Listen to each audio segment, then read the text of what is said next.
guy, what's up? Maybe this is my final part. I'm literally almost done with my malva pudding and I'm ashamed of myself. I was talking about how I've gained weight, but and I'm essentially also much unfitter than I was before. I'm actually so unfit right now because of literally sitting around for way too long because of these power cuts, that when I record my dance videos, I cut so many times where I have to stop in the middle of a set. I can't even finish because I'm exhausted, I'm exasperated. I'm trying to do until failure, and my failure comes a lot earlier than it used to before. But I'm going to be cutting and splicing and like literally doing so many edits on that content of mine for fitness, that it looks as though I am fit when I'm obviously not. While the naked eye can observe that my muscles are not as strong as they used to be, I don't have as much girth in my thighs as I used to. And the naked eye can also observe that my arms are a little bit flabbier than they used to be, and my stomach is not as flat as it used to be. However, because I am not quite, like I said on that show, My 500-Pound Life, where because of obesity, I can't even move my legs. I have to literally be carried around in a wheelchair or some kind of a conveyor belt. Because I'm not quite there, because they want an extreme situation to be the only one that is frowned upon, people will be content to keep on following my fitness content, even though, Karabo, I can tell from your video from 3 weeks ago that you've gained weight. You're not a good example. Why aren't you being honest? We are taking chubby people and embracing them in our stride as our fitness instructors, even though they are fragmented in the way that they move because their bodies are too heavy for them to be fluid. Because of editing, splicing, cutting, chopping, it is possible to look fit when you're not. And it is possible to get away with it when you're naturally skinny like me. However, what then when a whole big fat chunky show that's 2 hours long with ballerinas jumping up and down on a stage, how much more embarrassing will the choreographer, the producer be when their chubby ballerina is obviously kind of struggling in comparison to the skinnier ones? They're going to be scared to say, it's just that, I guess we had a bad day today. They're going to be scared to say that ballerina, we recruited her because we are trying to be more tolerant, and she could not catch up in training. We had to try to even lessen the moves that we can do, the flies, the kicks, the like stellar things in the sky that they do. We had to do less of them to accommodate her part in the whole show. And she still, when we were going live on the day of production, first day, she still messed up because literally her whole body was like a gym weight that you are trying to exercise with. You will run slower with this on your feet. You will do hand gestures slower with this on your feet. And so inevitably, as a ballerina, you will have lower kicks than your fellow colleagues with this on your legs. And this is body fat. You cannot cancel out an entire industry. Literally, they have pressurized industries that if you are born big boned, let go of ballet. If you are born naturally chubby and you don't want to put in the time that it would take to lose weight and keep it off, let go of ballet. If you are not naturally built a certain way, let go of certain things.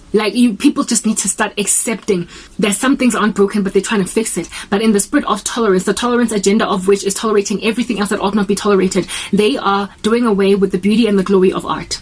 Doing away with the beauty and glory of art. Literally, I am content with watching a ballet show full of a whole bunch of skinny, really emaciated looking, however naturally thin white girls. I am content. I am content of watching a ballet show full of nothing but skinny, Indian, black, colored, whatever might be the color of these ballerinas, all of them being skinny and feeling uncomfortable, feeling chubby next to one of them. I am content, however, with watching a glorious, beautiful show full of these skinny little ballerinas, because that's just what it is that ballerinas ought to be, skinny. Let's just literally accept things that work the way that they've always worked, but the current society is doing away with the integrity of art. Fat dancers are not supposed to be fat. It's that basic. They slow down the show. And the girls and the guys are dancers, a very highly aerobic activity. They should, more easily than any other person on the left and on the right, be able to lose weight. So essentially, when you are a fat dancer, but you're in the dance studio 7 days a week, and you are doing the same amount of exercise or training as the rest of the dancers on the left and on the right of you, you are eating in excess of what it is that you're losing weight. You are literally overeating. You are indulging. You are mukbanging. That's what you're doing. For your meal, you do a mukbang like the incredible ones that you find on TikTok. That is what you're doing. I used to do drum majorettes when I was a kid in grade 8 in high school. I was a drum majorette, and there was this one girl that I could not believe used to be fat once upon a time. She was in grade 9, and I was, of course, a freshman in grade 8, the first year student in high school, and we became fast friends. And when she told me that she used to be fat, I was like, no way. She was now only slightly bigger than me. I was quite emaciated, skinny naturally. When I was a kid, I was lanky, so She was chubbier than me, but only because I was so skinny. She was an average size. Well, she looked my size today. She was my size today, right? That chick. And she told me that she used to be fat before she joined Drummies.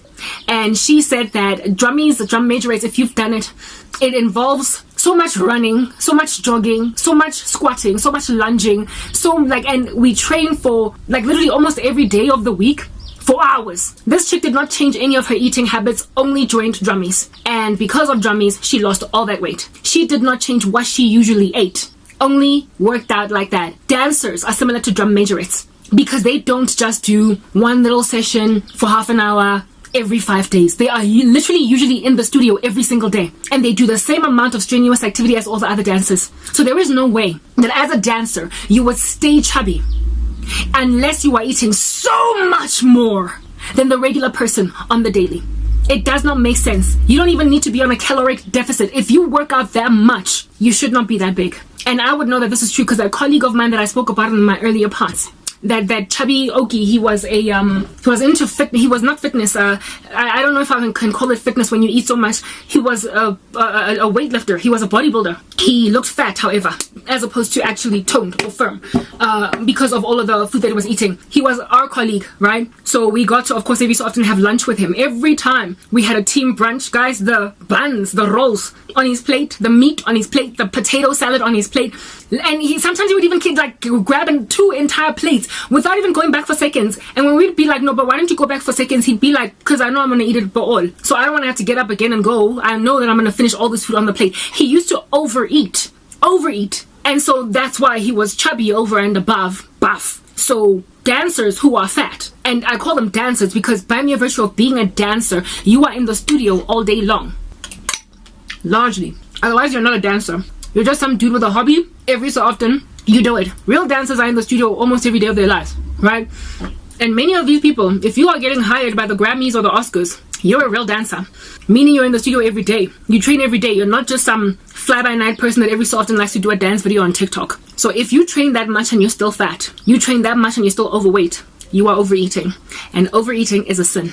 And overeating causes health complications. Call a spade a spade. But we are living in the last days. And in these last days, people are calling good evil and evil good. And as a result of calling good evil and evil good, we are literally sitting back watching people kill themselves with indiscretion while society gazes upon them and accepts, while society gazes upon them and approves. Have you ever seen a child that is approved in their insanity? They get even crazier. And so that's how you create a disrespectful child with no discretion at all. Well, that is also how you create disrespectful adults with no integrity at all. You leave Lizzo to continue getting fat and you praise it and don't even highlight the fact that she needs to lose weight or she might find herself in a casket. You don't tell people what they ought to hear. You tell people what they want to hear. You know what that looks like? Last days type vibes where people are gathering for themselves a great number of teachers to teach them what their itching ears want to hear. Because of how discombobulated then society is going to be towards the end, the Lord is going to come back and rapture the church of the Lord Jesus Christ so that you will stop calling that which is evil good and that which is good evil. Let me do a final part.